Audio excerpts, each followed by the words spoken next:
होगा ना, आप बताइएगा कुछ चेक चाहे सही हो। ये बताइए, क्या ऐसा होता है कि जो जिसको अपॉइंट करेगा वही उसको रिमूव करेगा? ना, बिल्कुल नहीं। तो कौन ऐसा है जिसको अपॉइंट दूसरा करता है और रिमूव दूसरा करता है?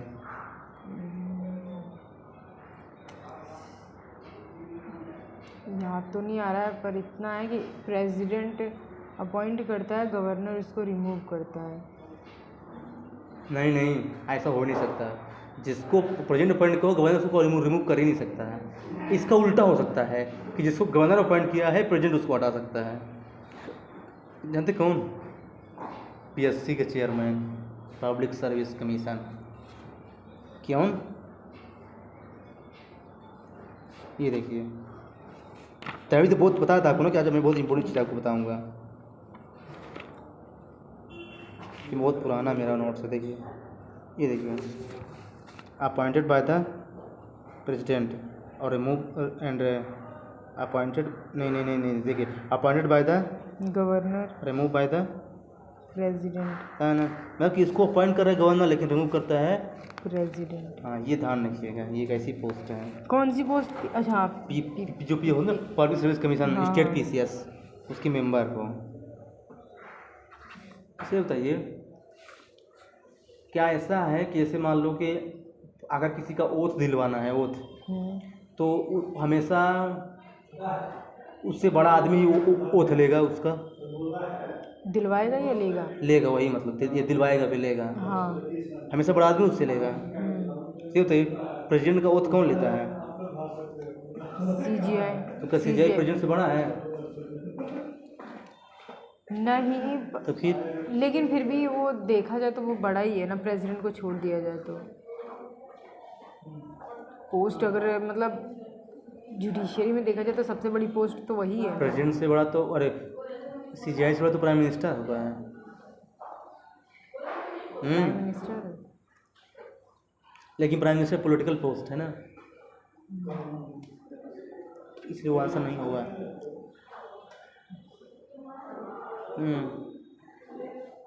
अच्छा, ऐसा कौन आदमी है जब प्रेसिडेंट चाहे जब हटा दे उसको अपने उसमें डिस्क्रिशनरी पावर में? Attorney general. और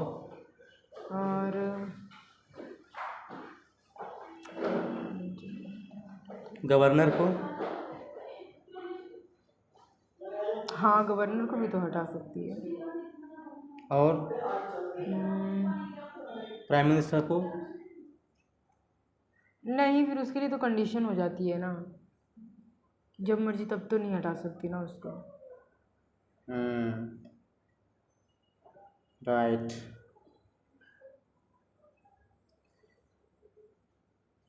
अच्छा, तो क्या ऐसा कोई है कि मतलब जो है ना, मतलब क्या ऐसा सिस्टम है कि जो है ना अपना रेजिग्नेशन जो है ना हमेशा अपने से बड़े वालों को देना है, अपना रेजिग्नेशन पत्र? अब इसमें भी मैं नहीं। प्रेसिडेंट किसको देते हैं अपना वाइस रेजिग्नेशन? प्रेसिडेंट को। तो उससे छोटा होता है। हाँ, तभी तो। वाइस प्रेसिडेंट प्रेसिडेंट को देता है। दोनों में। जो बड़ी बड़ी पोस्ट है ना अपना रेजिग्नेशन जो है ना प्रेसिडेंट को ही देते हैं। अच्छा, तो ये स्पीकर किसको देते हैं अपना रेजिग्नेशन? स्पीकर।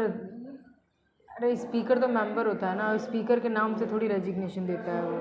देता है, एज स्पीकर दे सकता है। हमारे स्पीकर है तो उसको लगा कि मैं ठीक नहीं करा तो अपन दे सकते हैं रेजिग्नेशन, उसमें तो क्या है? फिर तो वो अपने वो पार्टी को ही देगा ना। पार्टी को देगा? डिप्टी स्पीकर को देगा।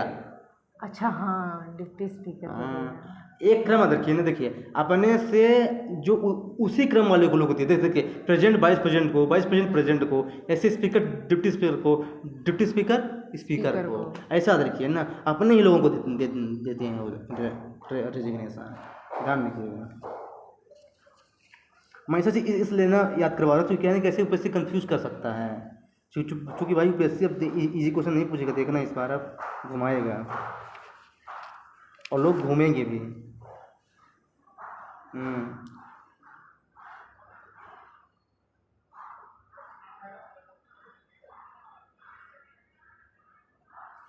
सीबीआई किसको देता है अपना resignation?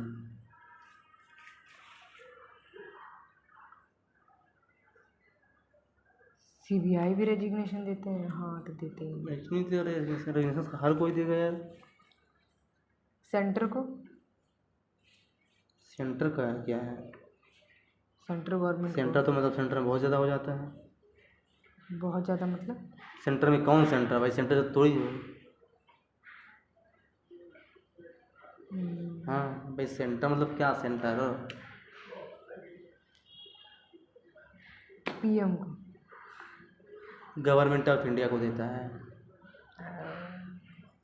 Central government of India में डिफरेंस है ना।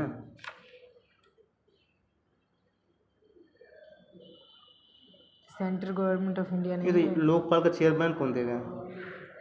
किसको देगा लोकपाल का चेयरमैन? वो भी गवर्नमेंट ऑफ इंडिया को देगा।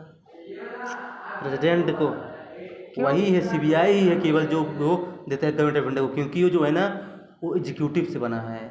सीबीआई सेंट्रल ब्यूरो इन्वेस्टिगेशन, वो एग्जीक्यूटिव से बना है ना, इसलिए स्टेचुटरी नहीं है। ऐसा कौन सा पोस्ट है जो प्राइम मिनिस्टर को देते हैं अपना रेजिग्नेशन? ये मैंने अपने वीडियो में बताया है, तुमने देखा अपने वीडियो में पॉलिटिक है? दो ही देखा बस। हाँ इसीलिए देखिए, दो ही देखिए। अब परसों एग्जाम है, आप पूरा देख लेते ना तो आपका कंसेप्ट क्लियर रहता है। एग्जाम के टाइम में कीजिए मिस्टेक।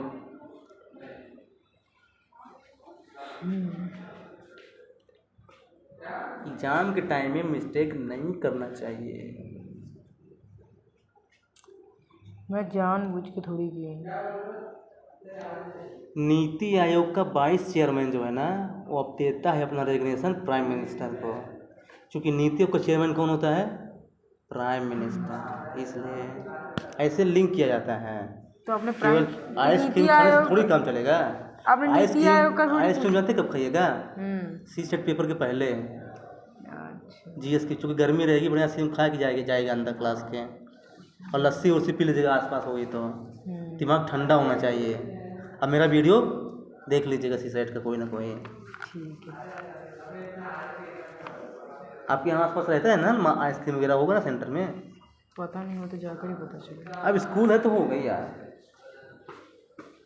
हाँ अब पर उस दिन संडे भी होता है। नहीं तो सबको पता है भाई कि आज एग्जाम सेंटर यूपीएससी का है, जो स्कूल वाले होते हैं सब पता लगाते रहते हैं दुकान वाले। भाई उनको तो फायदा होता है ना।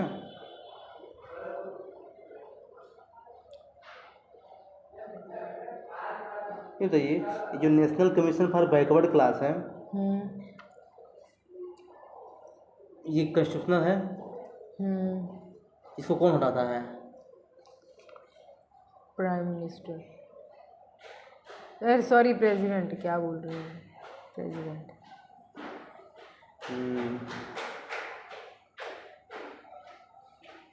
नेशनल ह्यूमन राइट कमीशन जो है इसका टेन्यूर कितना होता है? 5 साल। 3 साल। 3 या 70? 3 या 70। 70। अच्छे से नहीं पढ़े हैं, अच्छे से नहीं पढ़े हैं, ऐसे कैसे काम चलेगा जी? अच्छे से पढ़िए। तो एब्सोल्यूट मेजॉरिटी की क्या होती है? मैंने बताया था ना आपको मेजॉरिटी का टाइप। 1/2 दादन प्रेजेंट ऑफ द हाउस। गलत। क्यों?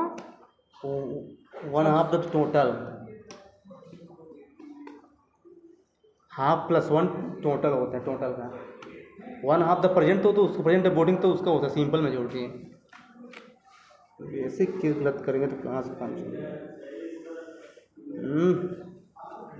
काम नहीं चलेगा, काम लिखिए।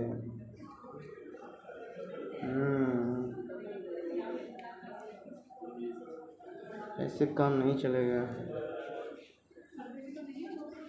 नोटा कब आया इंडिया में? पता नहीं। 2013। मोदी के पहले आ गया था, क्योंकि मोदी तो कभी लाएंगे नहीं नोटा। क्योंकि उनको वोट चाहिए।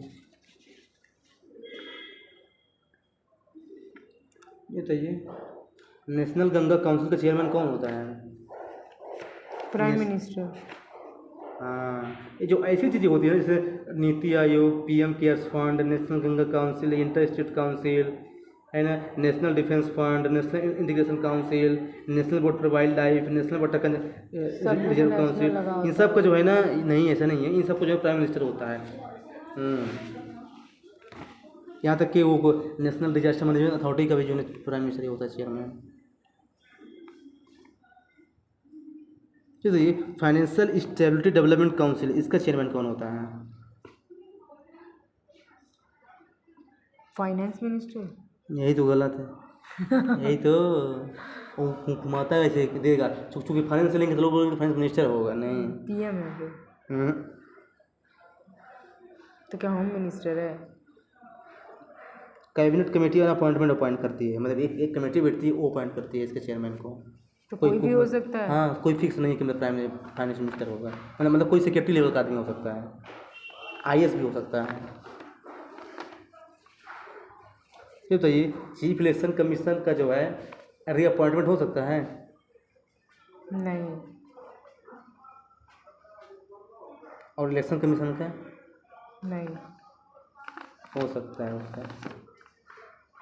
हाँ। भाई जो इलेक्शन कमीशन है वो चीफ इलेक्शन कमीशन तो बन सकता है ना। दिमाग लगाइए थोड़ा सा, दिमाग कहाँ बेच के चले आए हैं। जब यहाँ बैठा करें ना, दिमाग भी उनको ओपन करके आइए, क्योंकि मैं दिमाग वाले क्वेश्चन पूछता हूँ। फाइनेंस कमीशन का अपॉइंटमेंट नहीं। हो सकता है। केवल 2-3 पोस्ट है जिसका अपॉइंटमेंट नहीं हो सकता। सीएजी है, चीफ इलेक्शन कमीशन है, यूपीएससी है, मतलब यूपीएससी का चेयरमैन है, सीआईसी है, सेंट्रल इंफॉर्मेशन कमिश्नर है, लोकपाल है।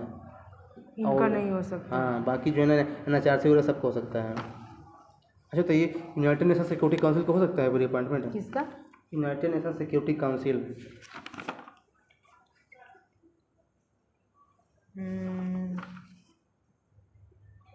ना।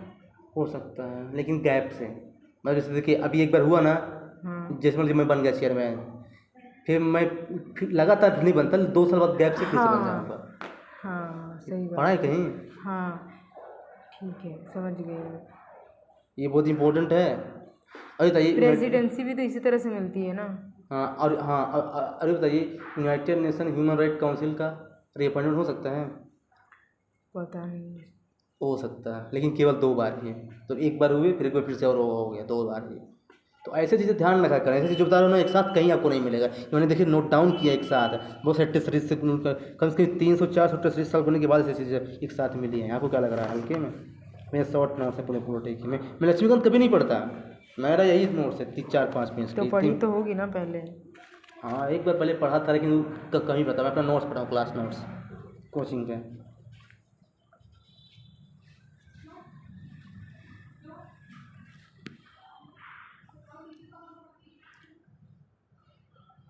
National commission for backward class, इसकी सर्विस कंडीशन कौन डिसाइड करता है? प्रेसिडेंट। और यूपीएससी का? प्रेसिडेंट। और स्टेट पब्लिक सर्विस कमीशन का? वो भी तो प्रेसिडेंट ही करता होगा। गवर्नर। गवर्नर करता है। यही गलती होगी आपसे, यही गलती पर होगी उसका आपसे। हेड तो फिर प्रेसिडेंट ही अपॉइंट करता है ना। किसका है? चेयरमैन ना। हाँ जो हाँ वही चेयरमैन। नहीं, अपॉइंट तो गवर्नर कर सकता है, हटाता प्रेसिडेंट है। अभी वही तो बताया था मैंने आपको। आपने मेंबर्स के बारे में बताया था। नहीं, तो चेयरमैन हो चाहे मेंबर ही हो। अच्छा, चेयरमैन को हाँ तो प्रेसिडेंट ही करेगा। एक मिनट में देख लेता हूँ, कोई कन्फ्यूजन ना रहे भाई, नहीं तो कोई दिक्कत। मैंने पूछ दिया, 2 नंबर साफ हो जाएगा। हाँ भाई, ऐसे क्वेश्चन मिस्टेक नहीं होनी चाहिए, जब पता है कि क्वेश्चन आएगा। हाँ, चेयरमैन को प्रेजेंट करेगा, उसको हटाएगा भी, लेकिन मेंबर को जो है ना, नहीं, दोनों को, चेयरमैन मेंबर दोनों को घोड़ा नहीं कर। ये तो ज्वाइंट आए हैं, ज्वाइंट को प्रेजेंट करता है। हाँ, अब क्लियर हो गया। मतलब स्टेट पीसीएस का मेंबर हो चाहे चेयरमैन हो, दोनों को गवर्नर ही अपॉइंट करता है और रिमूव प्रेसिडेंट करता है। ये ध्यान रखिएगा। ये जो बता रहा हूँ ना, बहुत अलग चीज़ें पूछ लीजिए, किसी से नहीं बनेगा, फंस जाएंगे, फंस जाएंगे।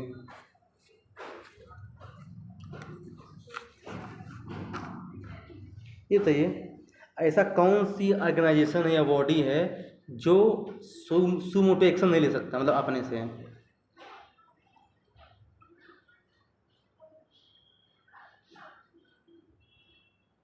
एक तो जनता क्या है, लोकपाल, ये अपने से एक्शन नहीं ले सकता, जब उसको कोई कंप्लेन करेगा तभी लेगा।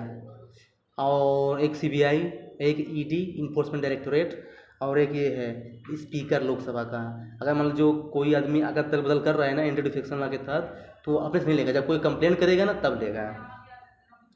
और बाकी जैसे सीआईसी है, कैग है, ये सब अपने से ले सकते हैं एक्शन सुमोटो।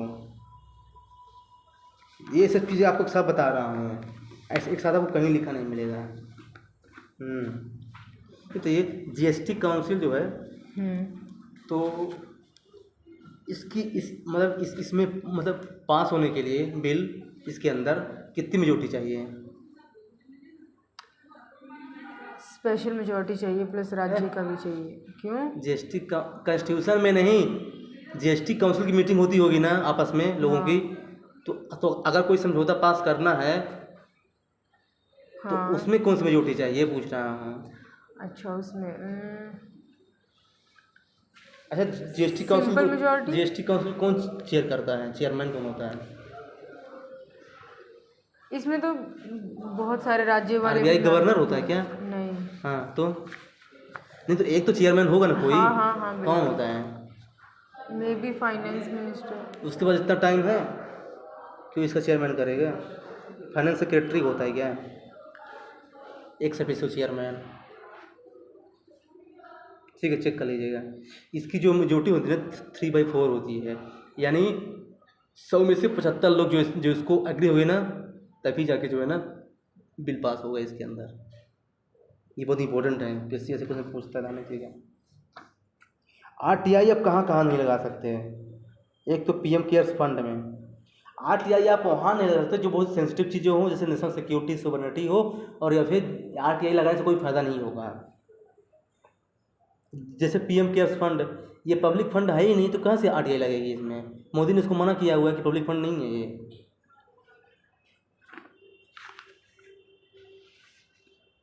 अगर कोई क्वेश्चन ये बोल दे एग्जाम में कि ये जो है ना कंस्टिट्यूशन में डिफाइन है, तो डिफाइन नहीं होता, ये ध्यान रखिएगा, ऐसे क्वेश्चन वैसे पूछता है जनरली।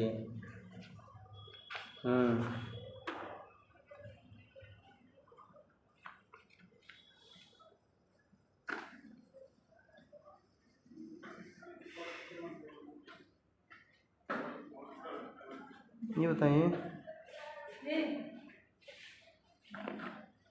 कि कंटेम्प्ट ऑफ कोर्ट मेंशन है कॉन्स्टिट्यूशन में? नहीं मेंशन है, डिफाइन नहीं है। मैं क्या पूछ रहा हूँ, मेंशन और डिफाइन दोनों अलग चीज़ें होती हैं। कोई चीज़ मेंशन है वो अलग चीज़ है, और कोई चीज़ डिफाइन है वो अलग चीज़ है। तो कंटेम्प्ट ऑफ कोर्ट जो है ना कॉन्स्टिट्यूशन में मेंशन है लेकिन डिफाइन नहीं है। आराम से पेपर दीजिएगा, ठीक ना, हड़बड़ाहट बिल्कुल मत कीजिएगा। जहाँ पे फंसिएगा ना मेरे ट्रिक याद कर लीजिएगा, उसने कुछ बताया था। क्योंकि नॉलेज के बेस पर प्रीलिम्स निकालना डिफिकल्ट है, खासकर आप लोग के लिए, क्योंकि आपको फर्स्ट अटेम्प्ट होगा एक, तो दूसरी चीज़ आपके पास थोड़ा कंसेप्चुअल वीक है, जो मैं देख सकता हूँ। तो बहुत है, मैं भी देख क्योंकि मैं देखा हूँ कि लोग जो है ना यहाँ बहुत पढ़ के बैठे हुए हैं, इसलिए क्या है ना कंपटीशन बहुत ज़्यादा है। तो आराम से जो है ना पेपर दीजिएगा, कूल माइंड से, है ना। जहाँ पे नॉलेज लगे ना वहाँ पे नॉलेज लगाइएगा, जहाँ पे नॉलेज ना लगे ना आराम से सोचिएगा कि अच्छा उन्होंने क्या बताया था, इस कंडीशन में क्या करना चाहिए। तो देखिए 85 से 90 कम से कम अटेम्प्ट करना ही है, तभी तो फायदा मिलेगा मेरे ट्रिक का।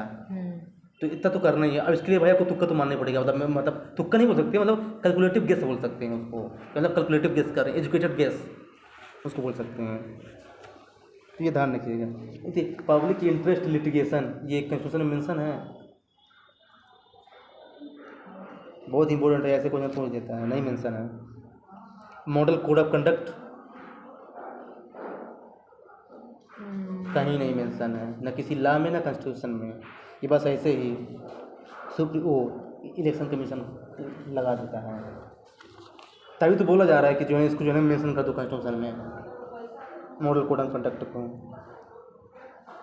ये तो ये ऐसी कौन सी बॉडी है जिसका डिसीजन बाइंडिंग होता है? चलिए ये पूछ देता हूँ कैसे, मैं आपको बताता हूँ लिस्ट कौन कौन सी बाइंडिंग होती है। बहुत लोगों को नहीं पता ये। एक तो लोक अदालत, अब बोल दिया ना फाइनल, अगर डिसीजन उसने दे दिया ना तो फाइनल होता है। सुप्रीम कोर्ट भी मान सकते हैं, हाँ। हाई कोर्ट तो नहीं होगा, क्योंकि हाई कोर्ट में होती तो हम सुप्रीम हाई कोर्ट का भी हो जा सकता है। अगर उसको चैलेंज करना चाहते हैं ना तो आपके पास रीजन होना चाहिए। तो फिर बाइंडिंग कहाँ हुआ? नहीं तो देखिए, अगर चैलेंज नहीं करें तो बाइंडिंग तो है, अगर चैलेंज नहीं कर रहे हैं तो बाइंडिंग तो है ना। अगर आपको जाना है ऊपर तो आपके पास रीजन होना चाहिए कि क्यों हम जा रहे हैं रीजन। लोक ये अदालत तो में ये ऐसा नहीं होता है। एनजीटी का, नेशनल ग्रीन ट्राइब्यूनल का बाइंडिंग होता है? हाँ, इसका नहीं होता है। इसको आप आराम से हाई कोर्ट सुप्रीम कोर्ट दोनों में चैलेंज कर सकते हो। अच्छा, जीएसटी काउंसिल का बाइंडिंग, ये बहुत इंपॉर्टेंट है। डिसीजन बाइंडिंग होता है इसका। हाँ, क्योंकि फिर है भी तो ना 3/4 हाँ, मेजोरिटी से भी तो पास भी तो कर है। रहा है। ग्राम सभा का नहीं, बाइंडिंग। अरे सच बाइंडिंग ही बोलना था मुझे, क्योंकि ग्राम सभा का है तो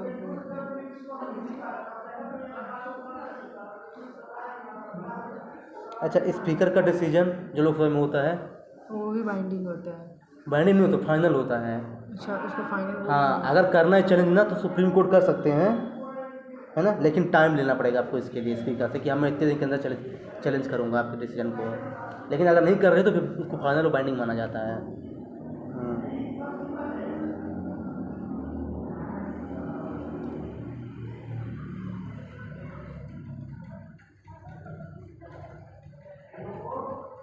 अगर मान लीजिए कोई आदमी है, मेंबर है, ये मान लीजिए एमपी है, उसको जो है ना इलेक्शन कमीशन ने बोल दिया कि आप डिस्क्वालीफाइड हो, तो उसने प्रेसिडेंट को बोला कि इसको डिस्क्वालीफाई कर दो, तो क्या उसका ये डिसीजन प्रेसिडेंट पर बाइंडिंग है? अगर मैं डिस्क्वालिफिकेशन की बात करूँ तो कोई मेंबर बोल दे तो नहीं प्रेसिडेंट सुनेगा, क्योंकि ये इलेक्शन मेंबर नहीं, इलेक्शन कमीशन बोल रहा है। हाँ, कि ये जो है ना आदमी, ये एमपी जो है ना इसको डिस्क्वालीफाई कर दो, बोला प्रेसिडेंट को। क्या प्रेसिडेंट को जो बोला तो क्या बाइंडिंग है? जुडिशियल रिव्यू हो सकता है इसका। हाँ, तो एंटी डिफेक्शन लॉ का भी तो हो ही सकता है। लेकिन एंटी डिफेक्शन अगर सुप्रीम कोर्ट ने अपना 131 का यूज किया है ना, आर्टिकल 131 का, वो तो फिर फाइनल हो जाता है, क्योंकि वहाँ पर लिखा है ना कंप्लीट जस्टिस। उसका कुछ नहीं हो सकता, फिर बोल दिया तो बोल दिया। ये ध्यान रखिएगा। ये कुछ चीज़ें हैं जो आपको बता रहा हूँ। और इसका भी होता है सेंट्रल इंफॉर्मेशन कमीशन जो होता है ना, इसका भी डिसीजन जो है ना बाइंडिंग होता है और फाइनल होता है।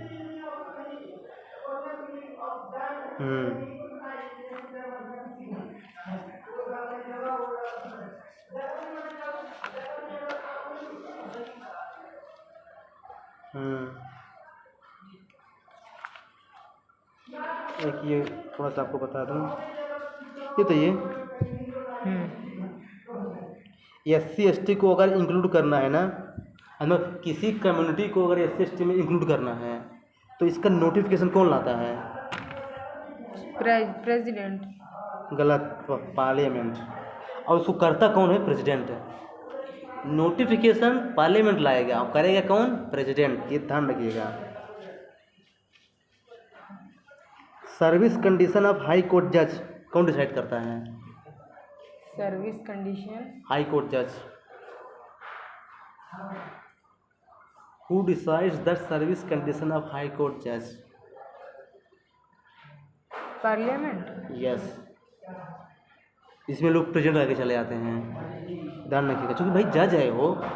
ये तो अपॉइंटमेंट करने का काम ये कराते हैं। Who decide the service condition of state information commission? Governor. बिल्कुल गलत। प्रेसिडेंट ही होगा इसका।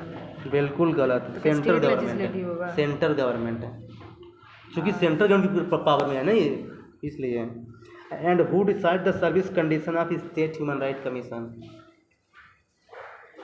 ये बहुत इंपॉर्टेंट है, this is very very important. अगर मैं होता ना पेपर सेटर, इसको बना देता है।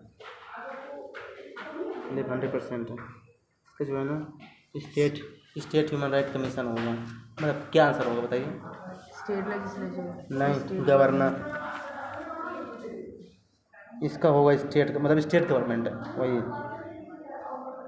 अच्छा, who decide the service condition of CAG, controller and auditor general? इसका तो प्रेसिडेंट ही होगा। पार्लियामेंट। प्रेसिडेंट करता है इनका, यूपीएससी का, नेशनल ह्यूमन राइट कमीशन का, नेशनल बैकवर्ड कमीशन का, इनका करता है प्रेसिडेंट। मतलब जो स्टेचुटरी बॉडी होती हैं, लेकिन जो कॉन्स्टिट्यूशनल बॉडी होती है जैसे सीएजी हो गया या फिर है ना, तो अच्छा इसका कौन करता है? चीफ इलेक्शन कमीशन का। प्रेसिडेंट। बिल्कुल सही। आपने क्या सोचा कि मैं बिल्कुल गलत बोलूँगा? ये था, जानते क्यों इंपॉर्टेंट है ये? क्यों, देखिए सीएजी भी क्या है, कॉन्स्टिट्यूशनल है, और ये भी कॉन्स्टिट्यूशनल है, लेकिन सीएजी का पार्लियामेंट कर रहा है और इसका प्रेसिडेंट कर रहा है, यहाँ पे लोग कन्फ्यूजन हो जाएंगे। इसको ध्यान रखिएगा। पता ना कि आज मैं आपको इंपॉर्टेंट चीज़ बताऊंगा जो किसी को नहीं पता है, जो कि मैंने एक साथ चीज़ें लिखी है ना, इसमें अच्छा बताइए, who can increase the Supreme Court जज? Parliament yes. With simple majority. And who can change the language in Supreme Court? Parliament. No. तो चेंज तो कोई नहीं कर सकता है, बस ये ऐड कर सकते हैं पार्लियामेंट ही करेगा, पार्लियामेंट सिंपल करेगा। मेजॉरिटी के साथ।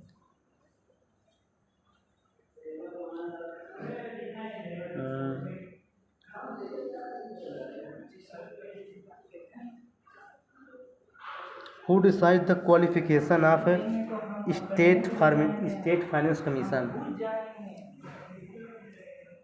स्टेट गवर्नर होगा इसका। हाँ, और सेंटर वो फाइनेंस कमीशन का प्रेसिडेंट। प्रेसिडेंट होगा। Who decide the composition of panchayat?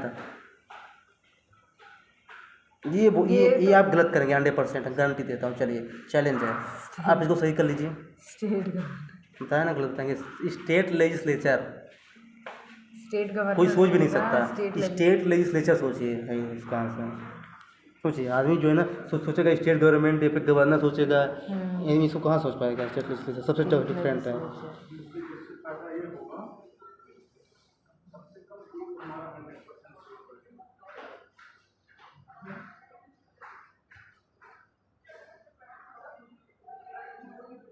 Seventy third constitutional amendment act जो है ना, ये यूनियन टेरेटरी में अप्लाई होगा कि नहीं, ये कौन डिसाइड करेगा? मतलब जो 73rd कॉन्स्टिट्यूशन जो जो प्रोविजंस हैं, प्रेसिडेंट। क्योंकि यूनियन टेरेटरी प्रेसिडेंट के अंडर में ही आती है ना। ऐसे ही कॉमन सेंस वहाँ भी लगाना है, घबराना नहीं है। अगर मान लीजिए ऐसा आ गया ना क्वेश्चन जो आपको नहीं आता ना, तो घबराना नहीं है, सोचना है कि क्या ऐसे आदमी कर सकता। देखिए, जो चीज़ आपने पढ़ा है ना, उसी के बेस पर दूसरे चीज़ को सही करना, यही आईएएस का दिमाग होना चाहिए। और जो है ना, ऐसा नहीं कि हमने तो पढ़ा ही नहीं यार, छोड़ दीजिए इसको, ऐसे तो छोड़ेंगे तो फिर साफ हो जाएंगे। आप सोचिए कि इसको मैं कैसे सही कर सकता हूँ कूल माइंड से। तो ऐसा कीजिएगा हमेशा, क्योंकि देखिए पढ़ा हुआ आए ज़रूरी नहीं है ये। देख लीजिए पिछले साल का पेपर प्रीलिम्स का, यूपीएससी का, कितना पढ़ा हुआ आया था। तो वही खतरनाक है, दिमाग लगाना पड़ेगा आपको, कॉमन सेंस। अच्छा ये बताइए, एक क्वेश्चन का आंसर बताइए कि ग्राम सभा को ऑर्गेनाइज कौन करता होगा? जो होते हैं ग्राम सभा गांव में, उसको कौन ऑर्गेनाइज करता है? Gram sabha organise, panchayat secretary. Panchayat secretary. ये बहुत इंपॉर्टेंट है। अगर मान लीजिए मार्शल लॉ लग गया, मार्शल जानते हैं मार्शल लॉ? मार्शल लॉ लग गया तो ये जो रिट ऑफ हेवियस कॉर्पस है, ये क्या सस्पेंड हो जाता है?